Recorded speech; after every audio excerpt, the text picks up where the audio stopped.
Hey, what's up, YouTube? What's going on, everybody? How's everybody been? Yeah, it's your boy, Trucker Richie Rich, back on the late night creep tip. Trying to make $1, baby. Hope I don't make any sense. I'm parked out here in Virginia somewhere.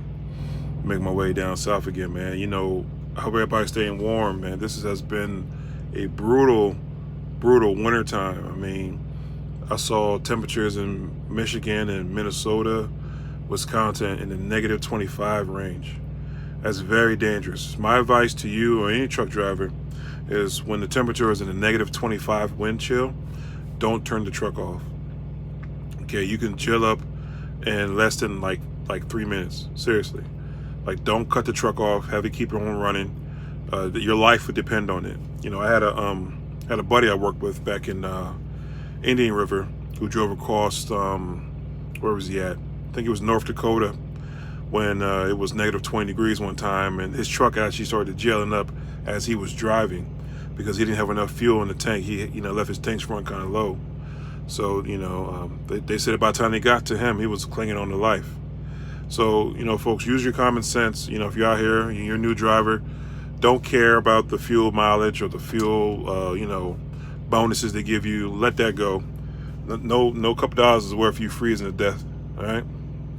So besides that, this video I'm making tonight is a reference to prime lease purchase. It's kind of an update, and it's kind of a pros and cons. Really, it's a take about some things that I wish I could change. I like it here at Prime. I think it's a good company from where I came from. It makes the imagination grow because the endless opportunity here is abundant. If you want to own a truck, you can. The way to own a truck is a little easier here than other places, and you can still make great money in the process. So I realize no company is perfect out here. You just be asking for, dreams of grandeur, trying to figure out, what company is the best company in the world. But I wish some things here at Prime would change just a little bit. If I could tweak a little things, you know what I mean? So let me get off in the good here, okay? Before I get to the bad. If somebody would ask me what's good about Prime and what's bad about Prime, here it is right here, okay? The good about Prime is, the lease purchase program is pretty easy to get into. You don't have to do any credit check at all. You just sign on the dotted line. The truck is yours for 6 months or 3 years, depending on what length of term you want to do. When I first got into lease purchase here at Prime, I went and got a brand new truck.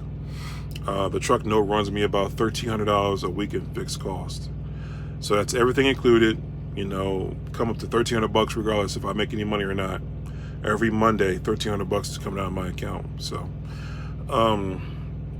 zero down payment, no credit check, like I said, and you can choose from a bundle of vehicles. So you get yourself a Freightliner, a Peterbilt, or an International. Okay, it's whatever you preference. And normally they're brand new, Now they do got some with some high mileage in it, but I'll tell you the reason why they do. But most of them, are brand new trucks. I love that. Prime facilities are very, very nice. They treat you very professionally here. It's been a while since I've been to the yard or any terminal because of the COVID stuff. When you have, the COVID protocol, they don't allow anybody really to go in the terminal. They want everybody to do everything on the field. So it's been a while since I've been to a terminal. Kind of missed the terminal, but it's kind of scaled back because of COVID, So I like the lease because, you get percentage pay. We're doing 73% of the line haul. So pretty much, you don't have to chase miles here. You just, you chase low revenue.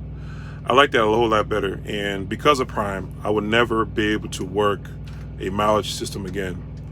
I would never be able to work, cents per mile. I don't see myself ever going back to that. It's like I upgraded and I look down at it now. Even though I know some people are still doing it, and that's up to you. I couldn't do it because it doesn't make financial sense. You get it, if you run 3,000 miles a week at $1.05 a mile, it's you're still not making as much money as you could as a percentage. And it's just the baseline truth, Being paid a percentage of the load is amazing, and also seeing what they're being paid, so you don't have to guess. Okay, you can only guess when you're running cents per mile what they're making off the load, and I really don't like that. I like how direct deposit here works. If you use a company card, like a Comdata card, they pay you at midnight on Thursday. If you use a bank, they pay you Friday around 3 p.m. And it's not like a direct deposit where they're like, okay, we get paid Friday and your direct deposit won't hit till Monday or Tuesday. It's instantaneously, boom, like that. Next thing you know, it's like a Cash App, right to you. It's direct deposit. I mean, it's literally the first time in my life, okay? I'm talking working for the government and working for anybody that direct deposit actually paid you on the day they say they pay you, okay? Friday came and I had to wait till Monday or Tuesday to get my check because, they don't direct deposit on the bank on Saturday or Sunday. So, I like how they have a vast load network here. It's very, very vast. They have customers that I just can't believe they have, and places they go that I cannot believe they go. They literally have customers everywhere. So you'll never be without a load. You'll never be sitting long. Actually, sometimes they throw too much load at you, and you got to tell them, hey, I need a break, okay? When I was training, they were still constantly throwing loads at me, and I was like, okay, I need a break, okay? That's good during these Corona times because it means we stay employed. We still have money coming in. I also love the fact that they have an app on here that does everything. See, when you first become a trucker, most companies use the TransFlow system to get paid, okay? That means you have to go, like when I first started, I had to go in the truck stop and TransFlow my work in by a certain time to get paid and hope that they got it. Truck stop has a little fax machine, you just scan it in. Now, they got these smartphones and these apps, you just take a picture of it and send it off and it's there instantaneously. The problem I used to have with TransFlow 10 years ago, right, is that I'd be somewhere in Death Valley, okay? Nearest truck stop 300 miles away. Well, guess what? I'm not getting paid, okay? I couldn't get to a truck stop fast enough to send my work. So, their technology on these apps, you can send everything from your license, birth certificate, you can do training videos, you can get paid, you can check your payroll, you can check your progress. I mean, it's amazing. I love it, okay? They're doing a wonderful job on that, okay? What else do I like about Prime? The equipment's pretty good, too. The trailer equipment's pretty good. The support staff is very good. If you have an issue, you can just type on the app and they'll address it eventually, okay? Now here's the bad. And you know what? Before I go on, it's not the bad, like terrible, awful. It's just... I've been driving truck for almost 10 years. It's been a while. And I would like a little more leeway because I'm a veteran driver. But I understand as a company wide, they got to do things kind of A, B, C, you know what I mean? And one of those things is the truck. I love the truck. When I got this truck, it was brand new. Okay, it had 0 miles running across the dashboard. Okay, 0, 0, 0, 0. It smelled like a new car. Okay, but the thing that I don't like, and this is industry-wide, the on-track system, the Omni-Track system. About 7 years ago, or 6 years ago, when I first started driving, when I was driving truck about 7 years ago, it's a little black box that sits in front of the bumper, and it's a radar system. Now, when I drove years ago, it just basically braked the truck, and it alerted you when you're coming close to something. It wasn't that bad. It was still a new technology. But now it has advanced, and it's got to a point where it's in every truck that's a company, like a mega carrier. It's on every truck. And I ain't gonna lie to you, I hate it. I do, I hate it. For instance, last week I was driving up 95, and I was crossing a bridge, and the brakes slammed on, and the red flashes came on across the screen. And what happened was, the black box in front of the truck picked up a bridge, and it scared the crap out of me. You know what I mean? And then when you're driving, they got these little buzzers that sit on the side of the door. Now, I'm glad they're on the floor. Okay, these buzzers they used to sit on top of the door, and the buzzers, what they do is when you get near the white line of the on the road, you know, the white center line, the divider line, it gives you a buzz sound that's very, very loud, and it lets you know that you're getting close to the line. I've been driving for so long, I don't think I need that. You know, now I understand for a rookie driver that might be something they may need to have in their truck, but you know, I've been driving almost 10 years. I don't believe I need that. You know what I mean? Let me see, what is this? Oh, it's way back here. I'm parked. It's a trucker there. He got kind of close. You see him? He ain't driving that truck right. But anyway, I don't like that.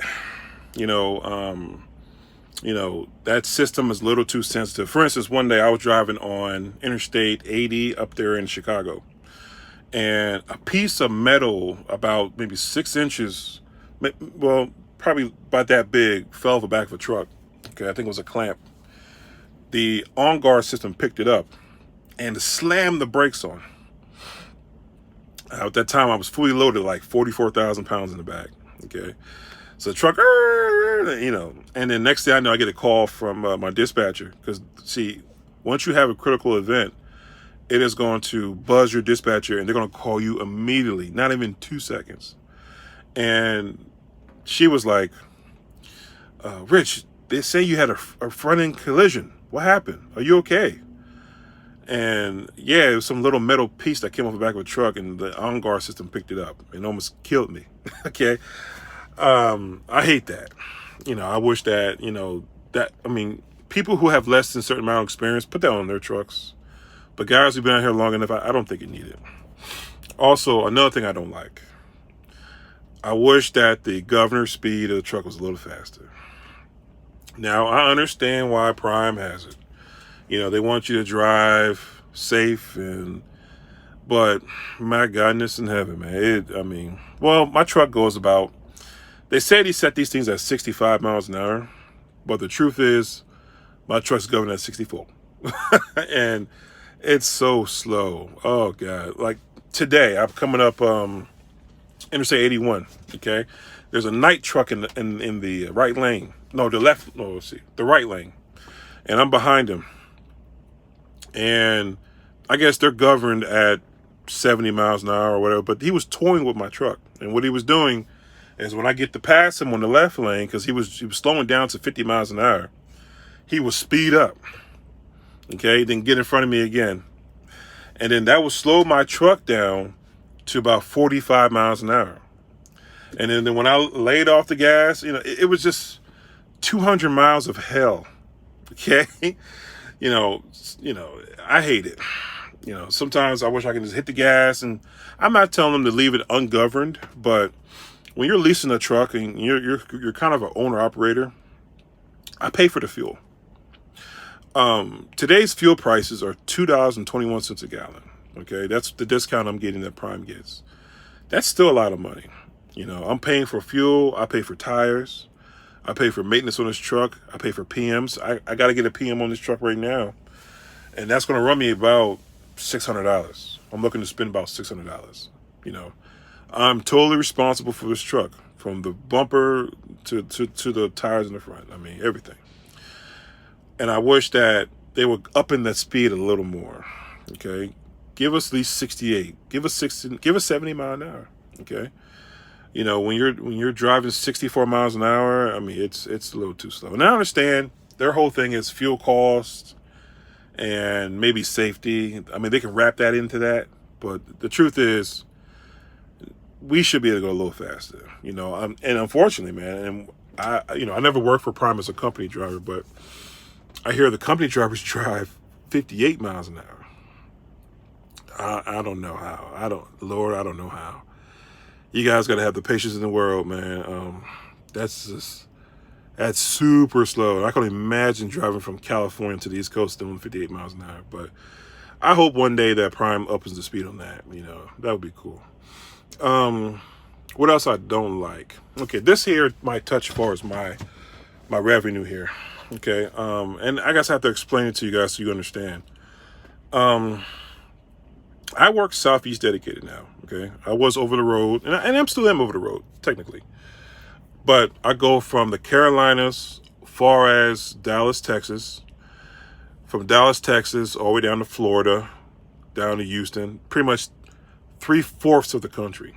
Okay, I just don't, I'm even here in Virginia, so I guess I can't really say that, but I pretty much travel 3/4 of the country as a Southeast dedicated driver.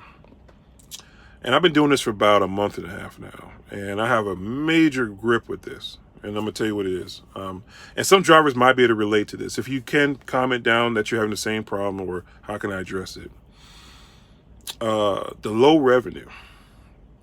One thing you have to learn when you work for a company is the lanes.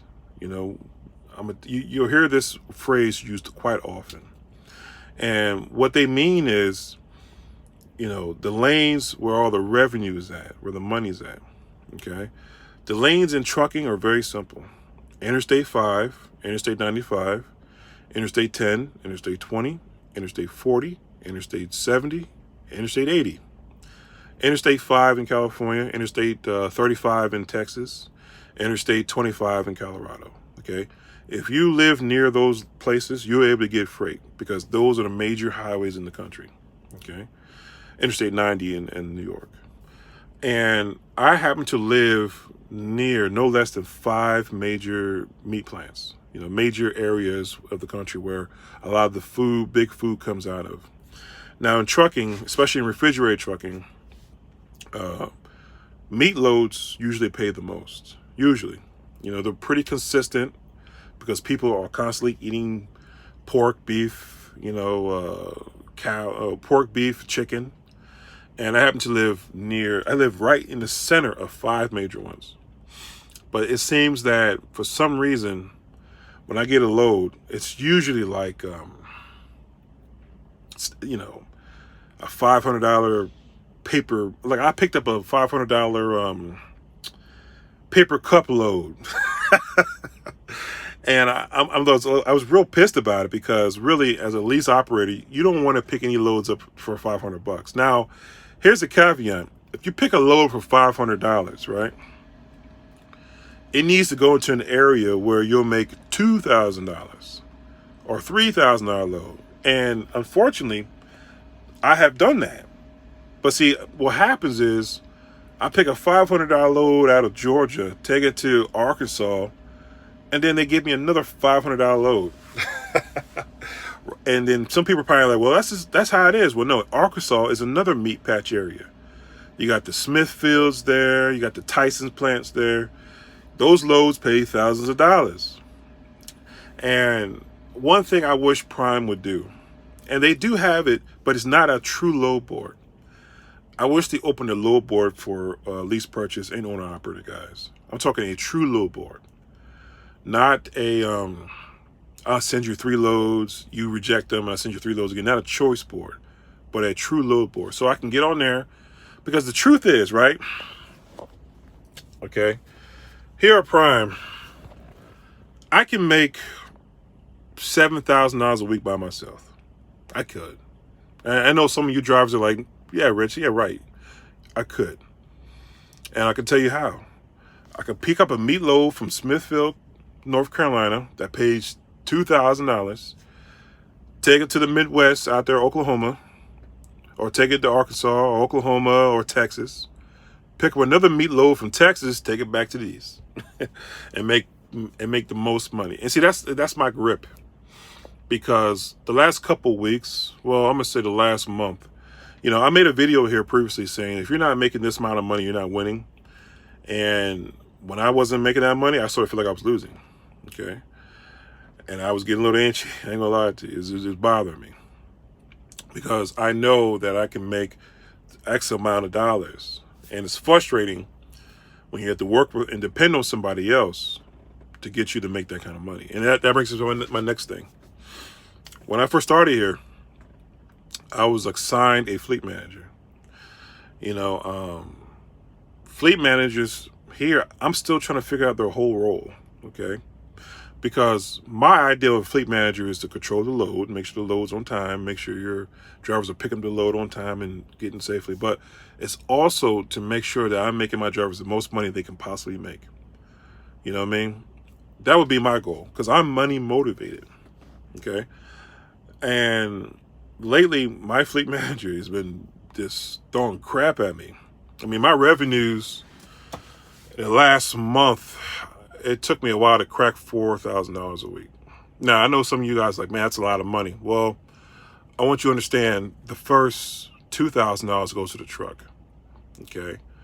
And being that fuel prices now are $2.21 a gallon and higher, my profits go down even lower. Okay. So my thought with the fleet manager is, hey, listen, I need to make my drivers the most money they can all the time, because you want to win all the time.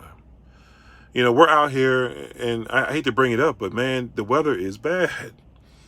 It's negative 25-degree wind chill in Minnesota right now. I think I saw a guy put a video on his YouTube that is so cold that he couldn't touch the landing gear to wind it down because it's frozen solid. So, it's not just that, but just a simple fact. When you're out here, you want to win every week. You do. If you're not winning every week, then you shouldn't be out here. That's my thing. I want to switch fleet managers. It's not a shot at my fleet manager. I'm not saying he's a bad dude or anything like that. It's just that, when I first came here, I was assigned to him, so I don't know any other fleet managers. I don't know if another fleet manager worked better for me.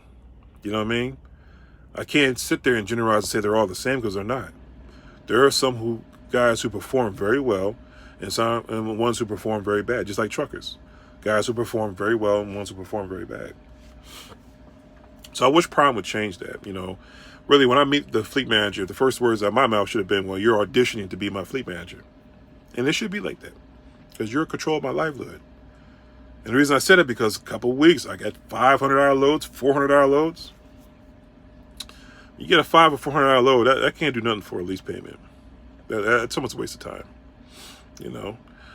So, I just wish Prime will open up that load board, let the drivers actually get on there and pick up their loads, you know what I mean? And I know they won't do that because most drivers just hang in the meat patches area. But if that's where the money is at, maybe slow down, and hiring folk or something. Just, there has to be a way to make it work, I mean, Landstar does it, and who else does it? Snyder does it. Let me see who else. There's another company out here. Colonial Freight System does it. So, there's options, and you should give drivers that option. I don't really like the fact that I got to depend on somebody else for my load. That always bothered me about lease purchasing anyway, to be honest with you. Depending on somebody else to send you work. I never really liked that. So, this is not a shot at Prime as a company. I mean, Prime's a good company. I like it here a lot, Like I said, I'll stay and, I'll continue to work here, as long as they treat me right. But lately it's been kind of rough. And I don't know if it's seasonal, if it's just because it's the beginning of the year. But working Southeast Regional, it should be a whole lot better. It should. So I'm gonna be more patient because truthfully, I don't want to go over the road. I don't want to go over the road now. I'm not training now. That's another thing. I will start training again in a couple weeks. The reason I haven't trained, one, is the wintertime. 2, the coronavirus. And 3, I haven't really seen my subscribers really applying it hard. You guys always say in the comments, Rich, I want you to train me, but you guys don't use my driver code, and I don't know if you get hired. Trust me, I'm not trying to set you up. I'm just trying to see who gets hired and using my information because when you're hired, they let me know. And then I let them know if I want to train you. So anyway, folks, this is kind of long and I hope it ain't too long, but like, subscribe, and comment. If you're a Prime driver, give me some advice. Give me some tips, what I can do, especially when it comes to switching fleet managers. I'm kind of hitting towards that. I ain't gonna lie. But let me know. Anyway, y'all, I know it's been a while. Forgive me. I'll give y'all guys an update later. Peace.